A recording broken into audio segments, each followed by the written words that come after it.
Ya, Assalamualaikum. Masih lagi bersama dengan saya, Cikgu Ni akan teruskan dengan tajuk yang seterusnya ialah perkembangan dasar luar Malaysia. Untuk perkembangan dasar luar Malaysia ni kita ada 3 tahap di dalam dia, iaitu tahap pertama, tahap kedua dan juga tahap yang ketiga.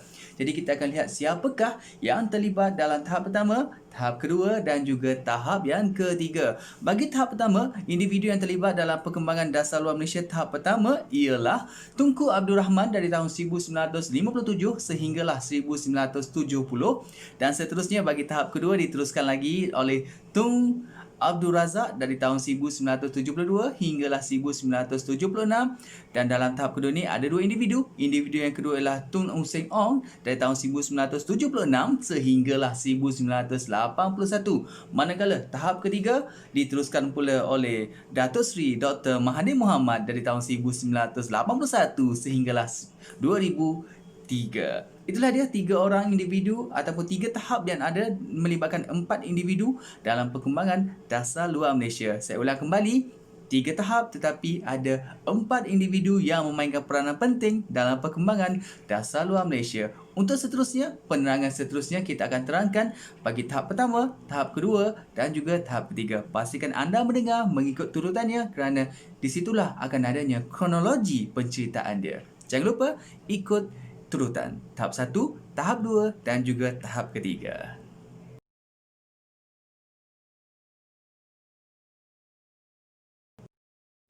Hai, terima kasih kerana masih lagi setia untuk mendengar olahan-olahan serta lontaran idea daripada cikgu anda. Kita akan teruskan lagi dengan perkembangan dasar luar Malaysia, iaitu tahap yang pertama. Dalam tahap pertama ini, dasar luar Malaysia kita adalah pro-barat dan anti-komunis serta berbaik-baik dengan negara jiran dan juga Commonwealth. Kenapa kita melakukan dasar luar sedemikian? Ada beberapa faktor yang menyebabkan kita melakukan dasar sedemikian. Sebagai contoh, negara kita dari segi politik pernah menghadapi ancaman komunis. Siapa yang memberikan ancaman komunis kepada negara kita? Tak lain dan tak bukan mestilah Parti Komunis Malaya. Disebabkan ancaman komunis ini, kita memerlukan bantuan dari segi ketenteraan kerana negara kita pada masa ini masih lagi berada dalam tidak selamat atau dalam keadaan yang tidak kuat. Jadi macam mana nak kuatkan negara kita dari segi pertahanan? Perlulah mendapat bantuan. Jadinya disebabkan kita mendapat ancaman daripada komunis, kita telah melakukan satu perjanjian dengan AMDA pada tahun 1959 yang mana dia cakap mereka akan bagi bantuan kepada kita sekiranya kita memerlukan bantuan ketenteraan. Selain itu, untuk menghadapi ancaman komunis seperti mana saya cakap tadi, ancaman komunis, kita juga telah mendapat bantuan dari negara-negara Commonwealth. Siapakah yang bantu kita? Antara membantu kita pada masa itu ialah Britain, Australia dan juga New Zealand. Mereka ini merupakan negara-negara Commonwealth. Itu dari segi politik. Seterusnya, pada tahap pertama ini kita menghadapi beberapa krisis yang dihadapi oleh negara kita. Apa dia krisis yang kita hadapi? Antara krisis yang kita hadapi pada masa ini ialah konfrontasi dengan Indonesia dari tahun 1963 sehinggalah 1965. Selain daripada itu, kita juga hadapi krisis dengan terputusnya hubungan dengan Filipina. Dan yang ketiga, kita terkeluarnya Singapura dari Malaysia. Seperti mana anda tahu, pembentukan Malaysia termasuklah Singapura di dalam itu. Tapi Singapura telah keluar daripada negara kita pada tahun 1965. Maaf ya, tersasul sedikit. Okey, yang seterusnya. Setelah kita menghadapi krisis sedemikian, kita perlulah cari jalan penyelesaian dia. Apakah jalan penyelesaian yang diambil oleh Malaysia pada masa ini? Antaranya, jalan penyelesaian ialah dengan menyertai pertubuhan negara-negara Asia Tenggara atau dikenali sebagai ASA pada tahun 1961. Antara negara Asia Tenggara yang terlibat pada masa itu ialah Thailand dan juga Filipina. Seterusnya, kita juga telah menjalinkan satu pertubuhan yang dikenali sebagai Mampilindo 1962. Kenapa Mampilindo? Kerana Mampilindo ini dibentuk adalah untuk menyelesaikan masalah dan juga krisis yang dihadapi oleh Malaysia, Singapura dan juga Filipina. Dan yang seterusnya, langkah yang diambil oleh Malaysia pada masa ini ialah dengan masuk ASEAN pada tahun 1962. Dalam ASEAN ini, kita ada lebih banyak negara kerana kita ada Thailand, kita ada Indonesia, Filipina, Malaysia dan juga beberapa negara yang lain. Itu dari aspek politik. Sekarang ni, cuba kita melangkah ke aspek yang seterusnya, iaitu aspek ekonomi. Seperti mana dalam penerangan faktor ekonomi sebelum ini, negara kita sebelum mencapai kemerdekaan, negara kita terlalu bergantung kepada Britain. Kerana pada masa ini, negara kita merupakan salah satu negara atau anggota blok sterling. Bila mana dikatakan blok sterling, secara automatiknya kita akan menggunakan mata wang pound sterling dalam urus niaga kita. Dan kita terlalu bergantung kepada British pada masa ini. Kenapa? Kerana kita memerlukan pasaran untuk memasarkan biji timah dan juga getah kita. Jadi negara mana pengeksport utama bagi biji timah dan juga getah negara kita? Iaitu negara Britain pada masa ini, kerana mereka menguasai peratusan besar kegiatan perdagangan di negara kita. Jadinya, untuk atasi masalah ini, untuk atasi masalah kebergantungan kepada Britain pada masa ini, antara cara yang diambil ialah melakukan pasaran bebas. Macam mana pasaran bebas ini kita buat? Pasaran bebas ini kita buat dengan kita menjalinkan hubungan dengan negara lain. Tidak hanya bergantung kepada Britain semata-mata. Kita menjalinkan hubungan dengan Amerika Syarikat, kita jalinkan hubungan dengan Jepun, kita jalinkan hubungan dengan Singapura dan juga Jerman. Ini semua adalah dari segi ekonomi. Maksudnya, untuk mengurangkan kebergantungan kita kepada Britain, kita buat pasaran bebas. Maksudnya pasaran bebas, dengan sesiapa saja kita boleh berdagang untuk mencari pasaran dan juga pelaburan negara kita. Jadi, itu saja untuk tahap pertama. Sekiranya anda ingin mengetahui dengan lebih lanjut dan tertarik untuk mengetahuinya, anda boleh tekan video yang seterusnya akan memberi penerangan berkaitan tahap yang kedua.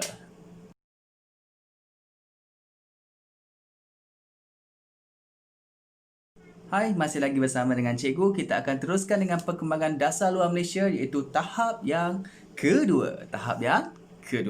Dalam tahap kedua ini, dasar luar Malaysia adalah dasar berkecuali dan berbaik-baik dengan semua negara. Maksudnya telah berlakunya perubahan daripada tahap pertama dengan tahap yang kedua. Dari kita pro-barat anti-komunis, kita pergi kepada dasar berkecuali dan berbaik-baik dengan semua negara. Maksudnya semua negara kita akan berbaik-baik. Terdapat beberapa faktor yang menyebabkan berlakunya perubahan dasar tersebut. Antaranya ialah kurangnya peranan AMDA dan juga Britain di timur. Pada masa ini kita dah dapat lihat, Britain pada masa ini dah tak bagi perhatian sangat dekat kawasan timur. Dan pada masa itu juga berlakunya pergolakan antara Amerika Syarikat dan juga China di negara Vietnam. Ini menyebabkan berlakunya pergolakan dan ketidakstabilan, dan ini boleh menjejaskan negara kita. Jadi untuk mengelakkan kita ini pro-barat, jadi kita ambil sikap berkecuali. Maksudnya kita tidak menyokong mana-mana pihak dan kita tidak terlibat dalam pergolakan tersebut. Sebab itulah kita ubah dasar kita daripada dasar pro-barat, anti-komunis, kita pergi kepada dasar berkecuali dan berbaik-baik dengan semua negara. Itu yang kita letakkan. Berkecuali dan berbaik-baik dengan semua negara.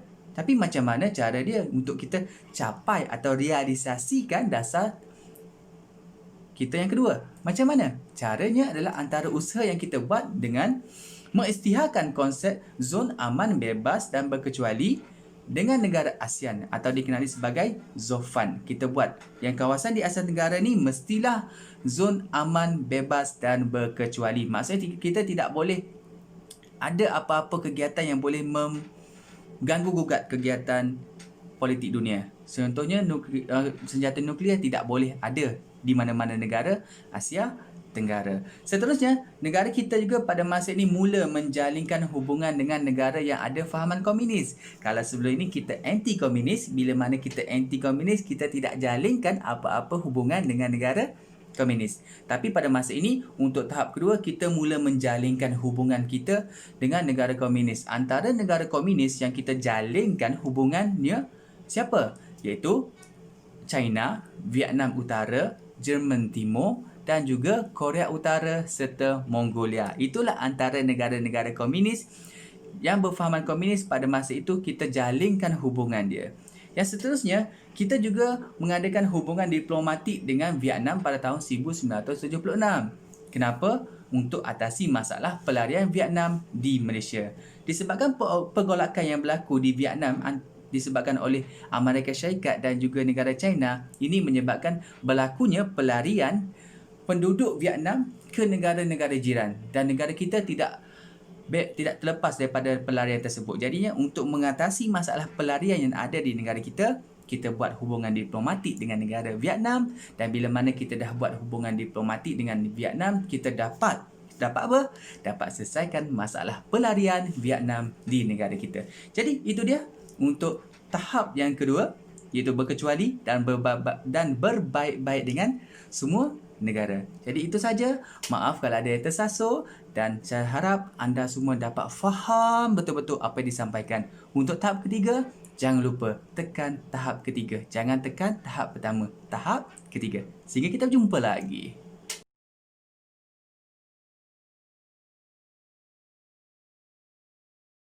Hai, masih lagi bersama dengan cikgu. Siapa? Saya. Cuba cakap. Okey, cikgu ni. Dan siapa anda? Anda adalah mereka yang bertuah. Kenapa bertuah? Sebab anda sudi menerima lontaran-lontaran ilmu daripada cikgu. Okey, jangan buang masa lagi. Kita pergi kepada tahap yang ketiga, iaitu apa dia? Tahap ketiga. Tahap ketiga apa? Apa dia? Okey, tahap ketiga dalam perkembangan dasar luar Malaysia. Okey, untuk tahap ketiga ni, apa dasarnya? Dasar tahap ketiga ialah mengekalkan tahap kedua, mengekalkan dasar-dasar yang ada pada tahap kedua. Tetapi, ada tetapi ya. Tetapi memberi penekanan yang lebih kepada kepentingan ekonomi. Jadi, untuk tahap ketiga ialah mengekalkan dasar-dasar tahap kedua tetapi memberi penekanan yang lebih kepada kepentingan ekonomi. Antara kepentingan ekonomi yang kita bagi penekanan pada masa ini ialah perdagangan. Yang kedua, pelaburan. Yang ketiga, pembangunan dalam kalangan negara yang membangun. Itu adalah kepentingan ekonomi yang kita bagi penekanan pada masa ini. Di samping itu, kita juga mengadakan hubungan yang lebih erat dengan negara ASEAN. Takkanlah kita nak pergi jauh je. Apa kata kita jalinkan hubungan yang lebih erat dengan negara jiran kita di Asia Tenggara. Sebagai contoh, Malaysia telah menyelesaikan krisis Vietnam dan juga Kampuchea pada masa itu. Jadi itulah antara yang dibuat oleh Malaysia pada dasar tahap yang ketiga. Seterusnya, kita akan lihat juga apa lagi yang dibuat dalam dasar tahap ketiga ini. Dalam tahap ketiga ini, kita dapat lihat bahawa satu dasar diperkenalkan iaitu pandang ke timur. Pandang ke timur. Okey, pandang ke timur ni telah dibuat pada tahun 1982, yang mana kita jadikan Jepun dan juga Korea Selatan sebagai model pembangunan negara kita. Maksudnya mereka lah akan jadi rujukan kita nanti. Tujuan dia apa? Mesti ada tujuan dia kan? Takkanlah kita jadikan Jepun dan juga Korea ni sebagai model tapi tak ada tujuan. Ada tujuan dia. Apa tujuan dia? Antara tujuannya ialah menggalakkan rakyat Malaysia menerima nilai-nilai yang baik seperti semangat mencintai negara. Maksudnya kita nak rakyat Malaysia ni terus mencintai negara Malaysia. Terus setia dengan negara Malaysia. Okey, yang keduanya, menerapkan kesungguhan dalam pekerjaan. Kita nak mereka ni bila bekerja betul-betul. Bila bercakap betul-betul. Kita tak nak bila bercakap macam malas, tak nak. Kita nak bersungguh. Bila buat kerja, bersungguh. Fight. Semangat, nampak semangat. Yang seterusnya, menerapkan etika pengurusan kerja yang baik. Itu yang dibuat dalam dasar pandang ke timur. Maksudnya kita menerapkan nilai-nilai murni yang baik ke dalam diri kita untuk menjadikan negara kita negara yang lebih baik pada masa hadapan. Yang seterusnya dalam tahap ketiga ni juga ada kita lakukan hubungan dua hala. Hubungan dua hala ni maksudnya kita buat hubungan dengan negara-negara lain. Sebagai contoh, Perdana Menteri kita pada masa ini telah mengadakan beberapa lawatan ke negara-negara seperti negara Afrika, Amerika Selatan, Caribbean dan juga Pasifik Selatan. Kenapa dia pergi? Sebabnya Perdana Menteri kita mengadakan lawatan ni sebenarnya bukan sahaja-saja untuk makan angin. Tak ada istilah makan angin. Sebenarnya mereka ada misi. Misi dia adalah misi perdagangan. Bila kita buat misi perdagangan, sememangnya kita perlukan misi yang menguntungkan kedua-dua pihak. Bukannya untung kepada seorang saja. Itu tidak adil. Jadi kita nak bertindak adil dengan memberi keuntungan bersama-sama. Seterusnya, kita buat lawatan ni tidak hanya tertumpu kepada negara maju saja. Kenapa nak tumpu kat negara maju sedangkan negara lain ada kan? Jadinya kita bagi tumpuan juga kepada negara dunia ketiga juga pada masa itu. Nampak?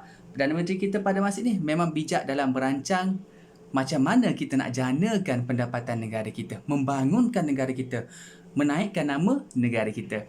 Yang seterusnya, dasar berkecuali dan juga berbaik-baik dengan semua negara serta memberi penekanan kepada hubungan dua hala ini dapat memantapkan lagi ekonomi negara kita. Bila mana kita buat hubungan dengan orang lain, kita akan dapatkan pelaburan, kita akan dapatkan pasaran, kita dapat mantapkan lagi ekonomi kita. Bila negara kita mempunyai ekonomi yang mantap, tentunya negara kita akan menjadi lebih mantap. Jitu padu, babe. Okey. Itu sahaja untuk tahap yang ketiga. Sekiranya anda ada persoalan, anda boleh terus mendengar atau anda boleh sahaja menghubungi cikgu di lain waktu, di lain ketika. Sehingga kita berjumpa lagi. Assalamualaikum dan selamat sejahtera. Semoga perkongsian ini dapat memberi manfaat kepada anda semua. Segala yang disampaikan dihalalkan dunia dan di akhirat. Assalamualaikum warahmatullahi wabarakatuh.